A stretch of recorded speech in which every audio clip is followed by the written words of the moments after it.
পৃথিবীতে সুখের ভাগিদার অনেকেই হবে, কিন্তু আপনার দুঃখের ভার কেউ হবে না।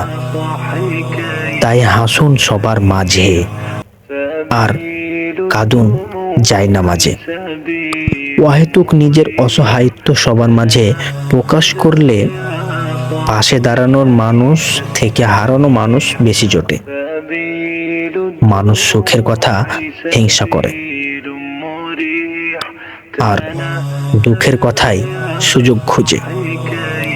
তাই নিজের দুঃখ কষ্টের কথা অন্যদেরকে না জানিয়ে নিজেকেই জানান। যিনি দুঃখ দূর করার ক্ষমতা রাখেন তাকে জানান।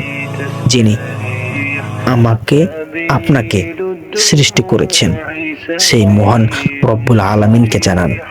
আপনার দুঃখ কষ্ট সব কিছু দূর হয়ে যাবে।